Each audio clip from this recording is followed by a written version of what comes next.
नमस्कार दोस्तों, smart saving YouTube channel में आप सबको दिल से स्वागत करता हूँ। तो दोस्तों, हमारा इस चैनल के ऊपर हम ईटीएफ के बारे में ट्रेड करते हैं और ईटीएफ के बारे में चर्चा करते रहते हैं। तो ईटीएफ का जो शुरू था वो हमने कवर कर चुके हैं, जो कि ईटीएफ कौन सा इंडेक्स को कवर कर रहा है, कौन सा इंडेक्स में कौन सा ईटीएफ आ रहा है, साथ में ब्रॉड मार्केट कितना इंडेक्स है, ओवरऑल हमने पूरा चीज़ को कवर कर लिया है। ठीक है, तो जाके आप चेक कर सकते हैं। और साथ में जो मैं जिस तरीके से ट्रेड करता हूँ और साथ में जो मेरा जो ईटीएफ का ट्रेडिंग स्ट्रेटजी है, तो वो बिल्कुल देसी है और उसको मैंने आज आप लोगों के साथ शेयर किया हूँ, जिससे कि कम से कम आपको ये चीज़ पता चलेगा कि ईटीएफ में हम जो ट्रेड कर रहे हैं, क्या किस तरीके से करना चाहिए। क्योंकि हम खरीदारी कब करना है, उसके लिए भी पता नहीं है। कौन-सा जगह पर खरीदारी करना चाहिए, उसके लिए हम कन्फ्यूज़ हो जाते हैं। इंडिकेटर यूज़ करते हैं, बॉलिंजर बैंड, आरएसआई, उसके बाद मूविंग एवरेज, ये सब चीज़ यूज़ करते हैं। तो उसके बाद भी एवरेज होता रहता है, तो उसके साथ-साथ पोर्टफोलियो भी डाउन हो जाता है। तो ओवरऑल देखा जाएगा तो घूम फिर के हम स्टॉक के वहाँ पे इन्वेस्ट कर रहे हैं, तो वो चीज़ हमें नहीं करना है। तो उसके लिए जो हम मेरा जो स्विंग स्ट्रैटेजी है, जो जिस तरीके से मैं ईटीएफ में ट्रेड करता हूँ, उसके लिए मैं ईटीएफ स्विंग स्ट्रैटेजी का वीडियो ऑलरेडी अपलोड कर चुका हूँ। थोड़ा-सा वीडियो बड़ा है, थोड़ा-सा एडजस्ट करके कोशिश कीजिए कि पूरा वीडियो ज़रूर एंड तक देखने के लिए, ठीक है? और व्यू पसंद आया ज़रूर लाइक शेयर कर दीजिएगा। चैनल में अभी तक नया जुड़ रहे हैं, तो चैनल को ज़रूर सब्सक्राइब कर लीजिए, ठीक है? तो चलिए आगे बढ़ते हैं। तो हमारा जो टॉपिक है ईटीएफ में कि ईटीएफ के साथ हम पोर्टफोलियो किस तरीके से मैनेज करेंगे। तो उससे पहले दोस्तों, आप देख सकते हैं मेरा थोड़ा-सा प्रॉफिट कम है अभी। देखा जाएगा तो प्रॉफिट कम है, ऐसा नहीं कि बहुत बड़ा प्रॉफिट है, वो भी नहीं है, ठीक है? क्योंकि मार्केट डाउन हो चुका है। तो ओवरऑल देखिए आपको क्या दिखाई दे रहा है, 0 पॉइंट मतलब आधा परसेंट अभी भी पोर्टफोलियो अप है। किस लिए अप है? जबकि मार्केट इतना गिर चुका है, फिर भी पोर्टफोलियो अप है। कोई इसमें बोलेगा कि ये किसी का स्क्रीनशॉट होगा, कोई इसमें बोलेगा ये स्क्रीनशॉट दूसरे का लेकर दिखा रहा है, कोई बोलेगा अभी का इन्वेस्ट है। तो भाई साहब अभी का नहीं है, ये अगस्त से इन्वेस्ट किया हुआ था और अगस्त के बाद मार्केट जिस तरीके से रैली हुआ था, उसके बाद भी अभी मार्केट 2700 3000 के पॉइंट के आसपास मार्केट ऑलरेडी करेक्शन ले चुका है निफ्टी 50। तो देखा जाएगा उसके आधार पर पोर्टफोलियो अभी भी आधा परसेंट अप है। आप समझ सकते हो क्यों अप है, जबकि ये पोर्टफोलियो में मेरा कम से कम 9 से लेके 10% का ऑलरेडी अप हो गया था, वहाँ से डाउन हुआ है। तो उसी का चर्चा करेंगे कि हम पोर्टफोलियो को कैसे मैनेज करना है, किस तरीके से मैनेज करना है, और जबकि हम सिंपल तरीके से डिस्कस करते हैं, जिससे कि कम से कम अब लोगों को जो सामने वाला होगा उसको कम से कम समझ में आना चाहिए, जिससे कि हम कुछ भी डिस्कस कर रहे हैं, जबकि व्यू उतना ही होना चाहिए जो कि आदमी को समझ में आ जाएगा तो बहुत बढ़िया है। उसी हिसाब से व्यू होना चाहिए, ठीक है? तो हम सिंपल तरीके से व्यू देते हैं, बाकी तो कोई एडिटिंग वगैरह हमारे से नहीं होता है, ना कि हम कर पाएँगे। तो आप देख सकते हैं, मैं 1 लाख का कैपिटल का एक व्यू निकाल के सामने रखा हूँ, जो कि क्योंकि छोटा-सा अमाउंट के साथ व्यू देना बहुत ही आसान है और समझना बहुत ही आसान है, मुश्किल नहीं है। बड़ा अमाउंट के साथ व्यू को समझना बहुत मुश्किल रहता है, इसलिए छोटा अमाउंट के साथ तो 1 लाख का इन्वेस्ट होगा, तो आपका 1 लाख कैपिटल है। मान के चलिए आपका 1 लाख कैपिटल है, तो 1 लाख कैपिटल मतलब आपका 1 लाख कैपिटल आप इन्वेस्ट करने के लिए आए हो मार्केट में, और 1 लाख कैपिटल का जो कि किस तरीके से हमें डिवाइडेड करना है, कहाँ-कहाँ पोर्टफोलियो में किसका पोज़ीशन किस तरीके से रखना है, वो चीज़ बहुत ज़रूरी है। तब जाके पोर्टफोलियो कितना भी मार्केट गिरेगा, कितना भी मार्केट गिरने दीजिए, जिन लोगों का पोर्टफोलियो के अंदर पोर्टफोलियो मैनेज करके रखा हुआ है और जिसने अपना पोर्टफोलियो को बिल्कुल बैलेंस पोर्टफोलियो बनाया है, आज का डेट पे उस पोर्टफोलियो में ग्रीन बिल्कुल है, ओवरऑल पोर्टफोलियो में। ओवरऑल प्रॉफिट में ऑलरेडी ग्रीन अभी भी रहेगा। ऐसे नहीं कि ये पुराना 2 साल पहले का व्यू लेके हम उसको देखेंगे, ऐसे नहीं है। ऐसे नहीं करेंगे, क्योंकि हम ईटीएफ में ट्रेड कर रहे हैं, ईटीएफ में स्विंग करते हैं, और सबसे मेन चीज़ है, यही चीज़ हमें समझना है कि 2 साल 1 साल का व्यू भी आप लोगों को मैं दे दूँ, तो कम से कम 1 साल में भी पोर्टफोलियो ऑलरेडी आप ही रहेगा। ऑलरेडी आप ही रहेगा, 2024 का शुरू में भी हमने इन्वेस्ट किया होगा, तो कम से कम पोर्टफोलियो अभी भी आप होना चाहिए। तो वो व्यू नहीं होता है कि शॉर्ट टाइम का व्यू देखना बहुत ज़रूरी है, ठीक है?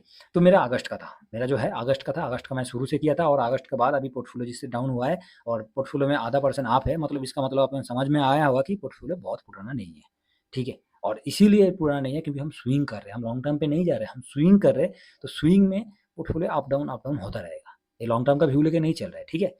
तो इस जगह पर 1 लाख का कैपिटल होगा, मतलब 100% आपका कैपिटल है, तो 100% को सिंपल तरीके से आप देख सकते हैं, तो जो हमारे पास 100% का 100% जो पैसा है, कैपिटल है, उसको कैसे डिवाइडेड करना है? उसको हम इक्विटी में 40%, उसका कमोडिटी में 30%, बॉन्ड में 15% और साथ में ग्लोबल में 15%। इसी सबसे पहले डिस्ट्रीब्यूट करना है, उसके बाद एक बैलेंस पोर्टफोलियो बनाने के लिए पहले डिस्ट्रीब्यूशन होना बहुत ज़रूरी है। जब तक हम डिस्ट्रीब्यूट नहीं करेंगे, तब तक हमारा क्या होगा, कहीं एक जगह पर ज़्यादा पैसा लगेगा, कहीं एक जगह पर कम होगा। जब इक्विटी गिरेगा, तो उस टाइम पूरा का पूरा पोर्टफोलियो लाल होते हुए दिखाई देगा। तो इस तरीके से हमें बैलेंस करना बहुत ज़रूरी है। तो इसमें जब 40% हम इक्विटी में इन्वेस्ट कर रहे हैं, तो 40% इक्विटी में कौन-सा आता है, और उसमें उसी कैपिटल के साथ, उसी परसेंटेज के साथ हम उसको स्विंग भी करेंगे, ठीक है?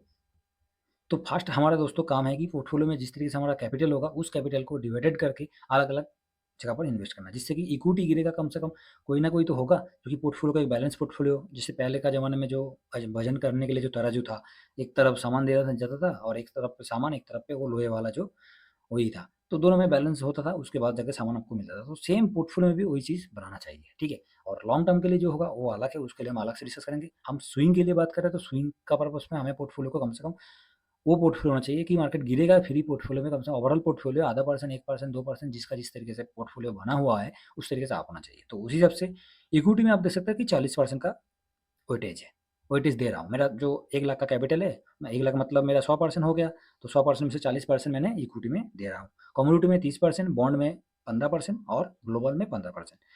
तो यहाँ तक दोस्तों समझ में आ गया होगा। नेक्स्ट आगे बढ़ते हैं।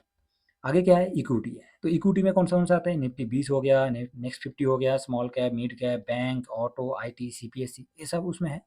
तो उससे पहले भी मेन जो सबसे बहुत इंपॉर्टेंट चीज़ है, जो हमें हम लोग क्या करते हैं कि कैपिटल हमारा कम है और हम कम से कम 20, 30, 25 ईटीएफ को खरीद लेते हैं। वो गलती नहीं करना चाहिए, वो गलती कभी नहीं करना चाहिए, क्योंकि आपका छोटा सा कैपिटल होगा, 3,000, 4,000, जिसके पास 1 लाख है, तो 1 लाख में एक ईटीएफ में हम 20 ईटीएफ को कवर करेंगे तो एक ईटीएफ में कितना आएगा?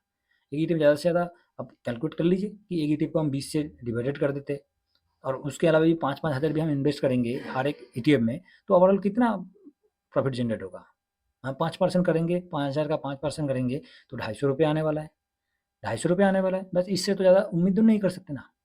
तो क्या ₹250 नहीं है? है, मैं वो नहीं बोल रहा हूँ, है, मगर फिर भी कैपिटल के हिसाब से इन्वेस्ट होना चाहिए।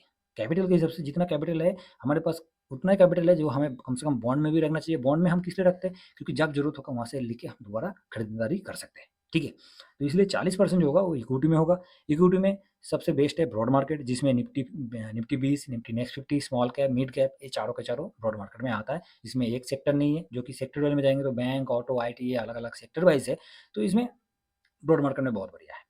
Small cap, mid cap, next 50, Nifty, Nifty 500, multi cap, ये सब ब्रॉड मार्केट में है। तो ब्रॉड मार्केट में बहुत मस्त स्विंग होता है, बहुत बढ़िया स्विंग होता है, और इस हिसाब से जो 40% को आप डिवाइडेड कर सकते हो, ठीक है। 40% को डिवाइड करने के बाद आपका इक्विटी में पूरा 40% आ जाएगा, जो भी आपका मेन कैपिटल से, ठीक है। Next commodity. कमोडिटी में क्या होगा, गोल्ड और सिल्वर दोनों है, तो दोनों के लिए हमने 30% रखा। क्यों 30% रखा? क्योंकि आप बोल सकते हो जब इक्विटी में इतना सारे है, उसके बाद 40% इक्विटी में और कमोडिटी में दो में 30%। हाँ, कमोडिटी में दो में 30% रखना बहुत जरूरी है, क्योंकि इक्विटी में 100 के बराबर ये दोनों का काम करेगा। इक्विटी में 100 ईटीएफ, 50 ईटीएफ जितना काम करेगा, ये दोनों के दोनों उतना ही काम करेगा। तो इसलिए इसमें वेटेज हम 30% लेके चल रहे हैं। बाकी ग्लोबल में 15% रखें, तो ग्लोबल में 15% रखने का क्या मकसद है? तो ग्लोबल में 15% मतलब ग्लोबल में कौन सा? एक तो ग्लोबल में यूएस मार्केट में हम कवर कर रहे हैं, जो कि नैस्डैक 100 को, उसके बाद फैंग इंडेक्स, S&P 500 जो कि यूएस का है। आप बोलोगे ग्लोबल में चाइना भी है, तो चाइना को क्यों नहीं लिया? तो चाइना को हम नहीं लेंगे, चाइना को कवर हम सिल्वर से ही कर रहे हैं, और चाइना को हम नहीं लेंगे क्योंकि जो देश कभी भी पलट सकता है, गिरगिट में अभी चेंज हो जाएगा, गिरगिट ही है वो, कभी भी चेंज हो सकता है। तो इसलिए हमारा पैसा है तो पैसा को इन्वेस्ट सही जगह पर करेंगे और सही इन्वेस्ट करेंगे, जिससे कि कम से कम पैसा तो सेव रहे, ठीक है। तो इसलिए ग्लोबल में 15% करेंगे, बाकी जो 15% रहेगा वो हम बॉन्ड में रखेंगे। बॉन्ड में दो है, एक एल टी गिल्ड 20 और लिक्विड 20। अभी दोनों दोनों क्या है उसके लिए मैं अलग से प्लेलिस्ट में जाइए, बेसिक ऑफ ईटीएफ जो है उसके अंदर एल टी गिल्ड 20 और लिक्विड 20 के बारे में मैं पूरा डिटेल्स बता चुका हूँ, जाके विजिट कीजिए, समझ में आ जाएगा कि बॉन्ड क्या काम कर रहा है और हमारा ईटीएफ का पोर्टफोलियो में बॉन्ड का क्या काम है, ठीक है। तो इस तरीके से हम करेंगे, और ये हो गया मेन पोर्टफोलियो मैनेजमेंट। तो इसमें आपको समझ में नहीं आ रहा है, कोई दिक्कत नहीं है, हम देसी है तो देसी तरीके से आप लोगों को डिस्कस करेंगे, जिससे कि कम से कम आपको इस चीज़ का समझ में आ जाएगा, ठीक है। तो मैं पहले एक चीज़ करता हूँ, निफ्टी और जो कि गोल्ड, ठीक है। तो मैं अपना ट्रेडिंग व्यू में चलता हूँ और इस जगह पर जाके सीधा आप लोगों को दिखा देता हूँ, जिससे कि कम से कम जो मन में कन्फ्यूज़ होने वाली बात है वो नहीं होगा कि पोर्टफोलियो को मैनेज करने के लिए गोल्ड में, कमोडिटी में 30% और इक्विटी में 40%, ये सबसे बहुत बड़ा सवाल है, क्योंकि दो में 30% और जबकि इक्विटी में इतना सारे ईटीएफ है उसमें 40% का वेटेज है ना। तो इस जगह पर हम उसी के बारे में डिस्कस करेंगे, क्योंकि कमोडिटी और इक्विटी का जो अंतर है वो बहुत बड़ा अंतर है, और उस अंतर में हमें इसीलिए इसमें वेटेज देना बहुत ज़रूरी है। तब तक पोर्टफोलियो को बचाने के लिए यही एक रास्ता है जो कि पोर्टफोलियो को बिल्कुल बचा के रखेगा। तो आप देख सकते हैं कंटिन्यू, जो ग्रीन वाला है आपका, ए वाला हो गया निफ्टी और ये हो गया गोल्ड, ठीक है। तो दोनों का अंतर क्या है? दोनों में आपस में चलता है, एक कमोडिटी ऊपर जाता है तो इक्विटी नीचे आता है, और इक्विटी ऊपर जाता है तो कमोडिटी नीचे आता है। तो ये 1 दिन का चार्ट है, तो इसमें मैं इसको थोड़ा स्क्रॉल कर रहा हूँ और जाकर देख सकते हैं कि इस जगह पर क्या हुआ कि गोल्ड ऊपर चढ़ गया, गोल्ड ऊपर है और निफ्टी नीचे है। कौन सी महीने की बात है? अप्रैल, मई, जून, ठीक है। उसके बाद दोनों तालमेल हो गया, दोनों इकट्ठा हो गया, उसके बाद जाके इक्विटी ऊपर गया, कमोडिटी नीचे आया। अभी का टाइम पे देख सकते हैं, अभी का टाइम पे क्या हुआ है, इक्विटी नीचे है, इक्विटी कहाँ है, इस लेवल पे है और कमोडिटी इधर है। तो पोर्टफोलियो में कौन अभी मजबूती के साथ टिका हुआ है? वो है कमोडिटी, ठीक है। और इक्विटी इस जगह पर नीचे है, तो कम से कम पोर्टफोलियो को तो बचा के रखा हुआ है, तो इसीलिए उस जगह पर हम 30% का वेटेज देके चल रहे हैं। कहीं भी अब इसका थोड़ा पीछे व्यू हम देखेंगे, तो ये मैं 1 दिन का करके रखा हूँ ना, तो इसको थोड़ा सा और चलते हैं, 1 मंथ का कर देते हैं, ठीक है। 1 मंथ में लंबा व्यू आएगा और साथ में हम लंबा व्यू देखेंगे तो ये 2010, 11, 12, हाँ, 2020 के बाद चलिए 2020 में जो हुआ था, 2020 में देख सकते हैं 2020 का व्यू क्या नहीं है, इक्विटी नीचे आ चुका है, इक्विटी नीचे आ गया, उस टाइम कम्युनिटी आपको ऊपर की तरफ मूवमेंट होते हुए दिखाई दे रहा है। तो ये ओवरऑल कितना परसेंटेज का मूवमेंट था गोल्ड के लिए हम देखेंगे, तो गोल्ड कम से कम इस जगह से थोड़ा सा अप्रॉक्स देखते हैं, ठीक है। तो इस लेवल से हम देखेंगे गोल्ड को, हाँ, क्या हो गया, इसको थोड़ा सा बड़ा करते हैं जिससे कि कम से कम और भी दिखने के लिए आसान हो जाएगा और इससे हम और भी क्लियर आप लोगों को बता सकते हैं, देख सकते हैं कि ये तो 1 महीने में थोड़ा सा हमें इस तरीके से व्यू मिल रहा है, कोई दिक्कत नहीं है, जैसे मिल रहा है बहुत ही बढ़िया मिल रहा है।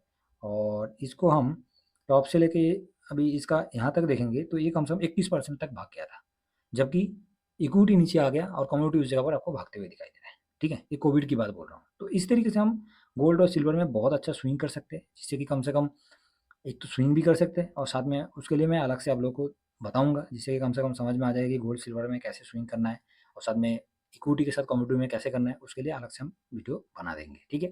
मगर अभी का टाइम पे आप देख सकते हैं कि इक्विटी नीचे जाता है तो कमोडिटी ऊपर की तरफ मूवमेंट होते हुए दिखाई दे रहा है।